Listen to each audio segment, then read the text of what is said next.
చిరకాల మిత్రుడు దాదాపుగా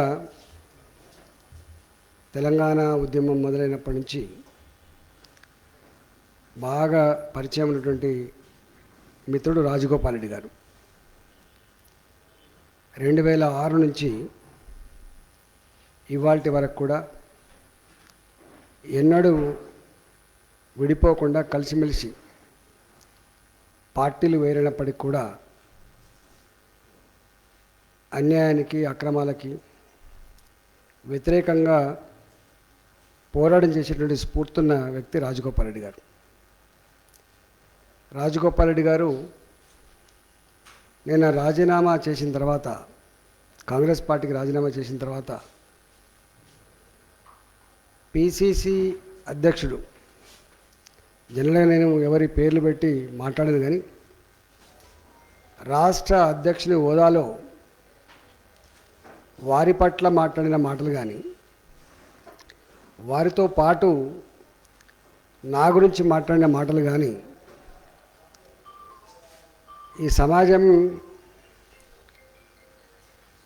అసహించుకునే రీతిలో అత్యంత జుగుప్సాకరంగా ఆయన కామెంట్స్ అనే మాటలు ఉన్నాయి. ఆయన మొదటి నుంచి కూడా ఎవరైనా తిట్టడం ద్వారా, ఎవరి మీదనైనా బట్టకాల్చి మీద వేయడం ద్వారా, ఎవరైనా బ్లాక్మెయిల్ చేయడం ద్వారా ఆయన ఎదిగినట్టున్నది. అంటే ఎదిగి ఈ స్థాయికి వచ్చిన తర్వాత కూడా ఒక పార్టీకి రాష్ట్ర అధ్యక్షుడిగా ఉన్న తర్వాత కూడా ఆయన గత ప్రవర్తనకు కానీ, గత భాషకు కానీ, గత బ్లాక్మెయిలింగ్ కానీ ఇంకా మర్చిపోయినట్టు కనబడతలేదు. ఎప్పుడు కూడా ఒక వ్యక్తి ఎదుగుతున్నప్పుడు సంస్కారవంతంగా, సభ్యత, ఓ పద్ధతి ఉండాలి. కానీ ఇక్కడ మాత్రం ఈయనకి 4 పార్టీలు మారినట్టున్నది. ఇప్పటికే మొదటగా టీఆర్ఎస్ పార్టీ ఉండే, తర్వాత తెలుగుదేశం పార్టీలో ఉన్నట్టున్నది కొద్ది రోజులు, మళ్ళీ ఇవాళ ఇలా కాంగ్రెస్ పార్టీలో ఉన్నాడు ఆయన. నేను ఆయన వ్యక్తిగతమైన జీవితం గురించి మా అశ్వత్థామ గారికి ఎక్కువ తెలుస్తుంది, వారు మాట్లాడతారు ఎప్పుడన్నా. ఎందుకు ఇవాళ కాంగ్రెస్ పార్టీ ఆయన ఇంత కష్టపడుతున్నా ఈ రాష్ట్రంలో అధికారం రాబోతుందని చెప్పి అనుకున్నప్పటికి కూడా రిజల్ట్ వస్తలేదు. ఆ నిస్పృహలో, ఆ నిరాశలో ఇవాళ ఆయన మాటలు నాడు కనపడతా ఉంది. ఇక్కడ ఇష్యూ రేవంత్ రెడ్డిది కాదు. ఇక్కడ ఇష్యూ మేము అనేక సభలు చెప్తా ఉన్నాం. దేశంలో అంతరించిపోతున్న పార్టీ కాంగ్రెస్ పార్టీ. నేను మాటలు చెప్తే అది అంతరించిపోదు, లేని దాన్ని చెప్తే ప్రజలు విశ్వసించరు. అది సత్యం, ఇవాళ సత్యం. 100 సంవత్సరాల చరిత్ర కలిగిన కాంగ్రెస్ పార్టీ అని చెప్పుకునే వాళ్ళు ఈ దేశంలో 75 సంవత్సరాల అమృత మహోత్సవాలు జరుపుకుంటున్నటువంటి ఈ దేశంలో 50 సంవత్సరాల పైబడి అధికారాన్ని చెలాయించిన పార్టీ కాంగ్రెస్ పార్టీ. మెజార్టీ రాష్ట్రాలలో 50 సంవత్సరాల పైబడి అధికారం చెలాయించిన పార్టీ కాంగ్రెస్ పార్టీ. కానీ అలాంటి కాంగ్రెస్ పార్టీ ఎందుకు కనుమరుగవుతుందో వాళ్ళు శోధించుకోవాల్సి ఎక్కడ ఉన్నది. దాన్ని ఆత్మావలోకనం చేసుకోవాల్సి ఎక్కడ ఉంది, దాన్ని రిపేర్ చేసుకోవాల్సి ఎక్కడ ఉంది. అది మర్చిపోయి ఇతర పార్టీల నాయకుల మీద ఇట్లాంటి పిచ్చి భాష మాట్లాడితే ప్రజాక్షేత్రంలో ఆయన పలచబడితే తప్ప కూడా కాదు. ఇంకొక మాట ఏంటంటే, ఈ దేశంలో అనేక రాష్ట్రాలలో ప్రాంతీయ పార్టీల పుట్టుకకు కారణం కాంగ్రెస్ పార్టీ.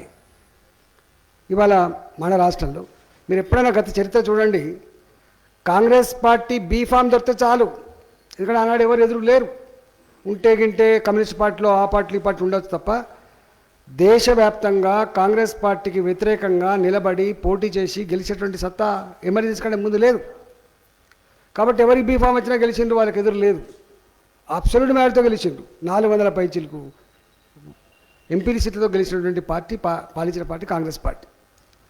అనేక వాళ్ళ యొక్క అహంకారం వల్ల ప్రజలను గంజలీగలక తీసివేయడమే కాకుండా చివరికి ముఖ్యమంత్రులను కూడా ఎమ్మెల్యేలు అంటే లెక్కలేదు, ఎంపీలు అంటే లెక్కలేదు, ముఖ్యమంత్రి అంటే లెక్క లేకుండా అహంకారపూరితంగా వివరించిన పద్ధతి వల్ల మాకెవరు లేరని ఏం చేసినా చెల్లుతుందని చెప్పి దేశ ప్రజానికానికి వంచిన కారణంగా ఇవాళ అనేక రాష్ట్రాలు ప్రాంతీయ పార్టీలు పుట్టినాయి.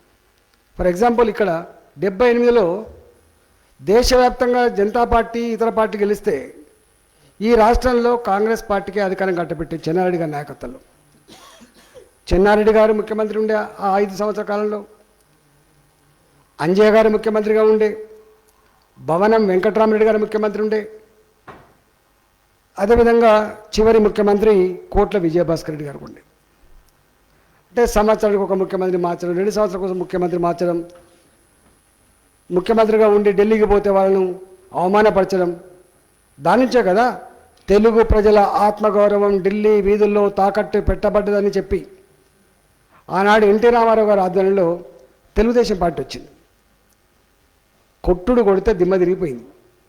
ఇదే కాంగ్రెస్ పార్టీ అహంకారపూరితంగా ఈయన పగటి వేషగాడు, ఈయన సినిమా యాక్టర్, రాజకీయాలంటే సినిమా యాక్టర్, సినిమాలు తీసినంత ఈజీ అని చెప్పి మాట్లాడినటువంటి కాంగ్రెస్ పార్టీకి ఈ 5 సంవత్సరాల కాలంలో ముఖ్యమంత్రులను అవమానపరిచిన తీరు, అంజయ్య గారి గురించి ఎట్లా మనకు జోకులు వచ్చేదో ఇప్పుడు పిల్లలకు తెలియదు, కానీ ఆ కాలం వాళ్ళకి తెలుస్తుంది. దెబ్బ కొడితే 245 పైచిలకు సీట్లు ఆనాడు కండక్టర్ టికెట్ ఇచ్చినా గెలిచిండు, మామూలు టికెట్లతో కూడా గెలిచిండు. అంటే ఎంత వ్యతిరేకత ఉందో దాన్ని బట్టి అర్థం కాదు. ఇవాళ అదే పద్ధతిలో దేశవ్యాప్తంగా అనేక రాష్ట్రాలు, ఎక్కడుంది మీరు చెప్పండి? కేరళలో ఎప్పుడన్నా వాళ్ళు ఒకసారి వీళ్ళు ఒకసారి వస్తుంది తప్ప ఇవాళ కర్ణాటక లేదు, మహారాష్ట్ర లేదు, ఇవాళ ఏపీలో లేదు, తెలంగాణలో లేదు. ఎక్కడుంది? ఒక్క రాజస్థాన్లో ఉన్నట్టుంది, కొంచెం రాజస్థాన్లో ఉన్నట్టుంది. మొన్న మహారాష్ట్రలో కూడా పదే పదే చెప్తా ఉన్నారు ఏకనాథ్ షిండేలు. ఏకనాథ్ షిండే ఏం చేసిండు? ఏకనాథ్ షిండే తన ధర్మాన్ని, తన కర్తవ్యం నిర్వహించిండు. ఆయన భారతీయ జనతా పార్టీ, శివసేన పార్టీ ఎన్నో సంవత్సరాలుగా ఒక ఫిలసాఫికల్ ఐడెంటిటీతో ఉన్నటువంటి పార్టీలు. ఇవాళ కాదు, సంవత్సరాల తరబడి 2 కలిసి పోటీ చేసినాయి. మహారాష్ట్ర ప్రజానీకం ఈ 2 పార్టీలకు పట్టం కట్టిండు. 105 సీట్లతోటి భారతీయ జనతా పార్టీ, 56 సీట్లతోటి అనుకుంటా శివసేన పార్టీకి పట్టం కట్టిండు. అబ్సల్యూట్ మెజారిటీ వచ్చింది. 284 స్థానాలు ఉన్నటువంటి మహారాష్ట్రలో భారతీయ జనతా పార్టీ కూటమికి సంపూర్ణమైన మెజారిటీ వచ్చింది. కానీ కాంగ్రెస్ పార్టీ తన సిద్ధాంతాన్ని పక్కకు పెట్టి పచ్చి, అంటే శివసేన, ఎన్సీపీ, కాంగ్రెస్ పార్టీ అక్రమ పొత్తు పెట్టుకొని దొడ్డిదారణ ఇవాళ ఆనాడు వారికి ముఖ్యమంత్రి పదవి కట్టబెట్టింది శివసేనకి. మహారాష్ట్ర ప్రజానీకం అంతా కూడా ఆలోచన చేసింది, ఇదేం పొత్తు, ఇదేం అపవిత్ర కలయిక అని చెప్పి ఆనాడు గగ్గోలు పెట్టింది. దాదాపు నాకు తెలిసి 2 సంవత్సరాలు కావచ్చు మదనపడ్డారు. మన సిద్ధాంతపు నాది అసలు భారతీయ జనతా పార్టీ కంటే కూడా హిందుత్వ ఫిలాసఫీలో అందవేసిన చెయ్యి బాల్ ఠాకరే గారు, మీకు తెలుసు మా సిద్ధాంతం అది. మూల సిద్ధాంతాన్ని వదిలిపెట్టినటువంటి ఆ ఠాకరే గారికి మహారాష్ట్ర ప్రజానీకం చీకొడుతున్నప్పుడు కూడా ఆయనకు అర్థం కాకపోతే, నాయకుడు కాబట్టి, ముఖ్యమంత్రి కాబట్టి ఎదురు చెప్పలేక, ఎమ్మెల్యేలు కలిసి ఆస్కారం లేదు, ఎంపీలు కలిసి ఆస్కారం లేదు, మంత్రులు కలిసి ఆస్కారం లేదు, ఒక పచ్చి ఫ్యూడల్ మనస్తత్వంతోటి వ్యవహరిస్తే మొత్తమే ఎదురు తిరిగిండు. మా పద్ధతి అది కాదు, మా ధర్మం అది కాదు, మా కర్తవ్యం అది కాదు, మా కర్తవ్యం భారతీయ జనతా పార్టీ, మేము కలిసి పోటీ చేసినాం, కలిసి ఎన్నికల్లో గెలిచినాం, మహారాష్ట్ర ప్రజానికం మేము కలిసి ఉండాలని కోరుకుంటాను, ప్రజాభిప్రాయాన్ని గౌరవించాల్సిన బాధ్యత మా మీద ఉందని చెప్పి ఇవాళ మళ్ళీ భారతీయ జనతా పార్టీ ఇవాళ శివసేన పార్టీ నాయకత్వంలో అక్కడ ప్రభుత్వం కొలువు తీరింది.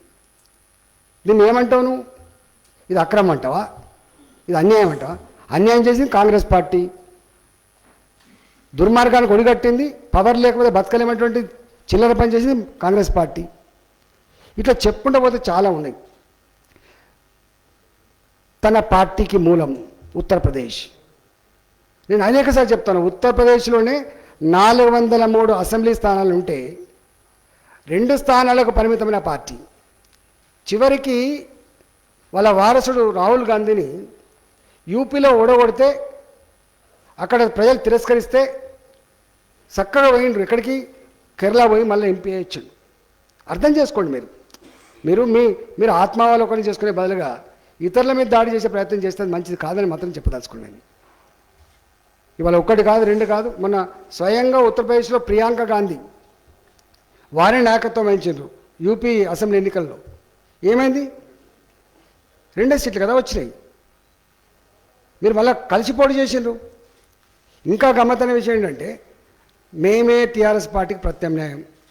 నేను అడుగుతున్నా రేవంత్ రెడ్డి గారిని, నువ్వు నిజంగా ప్రత్యామ్నాయమే అయితే మరి మీరు కలిసి పోటీ చేసినటువంటి జార్ఖండ్లో హిమంత్ సోరెన్, శిబు చరణ్ గారి కొడుకు హిమంత్ సోరెన్ గారు మీరు పోటీ చేసిండ్రు. ఎక్కడి నుంచి పైసా వచ్చినాయి హిమంత్ సోరెన్కి? ఇక్కడి నుంచే పైసా వచ్చినాయి, కేసీఆర్ గారు పంపించిండ్రు. మీరు యూపీ ఎన్నికల్లో పోటీ చేసిండ్రు కలిసి. ఎవరెవరు? అఖిలేష్ యాదవ్ గారు మీరు కలిసి పోటీ చేసిండ్రు. మీరు అఖిలేష్ యాదవ్ పైసలు ఎక్కడి నుంచి వచ్చినాయి? మీరు తమిళనాడులో స్టాలిన్ గారితో మీరు కలిసి పోటీ చేసిండ్రు. స్టాలిన్ గారికి ఎక్కడి నుంచి పైసలు పోలేదా? ఇవాళ మొత్తం కాంగ్రెస్ పార్టీ ఏ రాష్ట్రాల్లో అయితే అలయన్స్తో పోటీ చేస్తుందో ప్రాంతీయ పార్టీతోటి, ఆ ప్రాంతీయ పార్టీలకు కేసీఆర్ గారి మిత్రత్వం ఉందా లేదా? కేసీఆర్ గారి సంపూర్ణ సహకారం ఉందా లేదా? మీరు ఎట్లా టీఆర్ఎస్ పార్టీ కాంగ్రెస్ పార్టీకి వ్యతిరేకమవుతుంది? హాయ్ ఫ్రెండ్స్, మా టుడే టుమారో యూట్యూబ్ ఛానల్ చూస్తున్నందుకు చాలా థ్యాంక్స్. మరిన్ని లేటెస్ట్ వీడియోస్ కోసం వెంటనే సబ్స్క్రైబ్ చేయండి. అలాగే ఈ బెల్ని కూడా రింగ్ చేసేయండి. మా నోటిఫికేషన్స్ అన్ని మీ మొబైల్లో వస్తాయి. అలాగే మా వీడియోస్ మీకు నచ్చితే లైక్ చేయండి, షేర్ చేయండి, నచ్చకపోతే కామెంట్ చేయండి.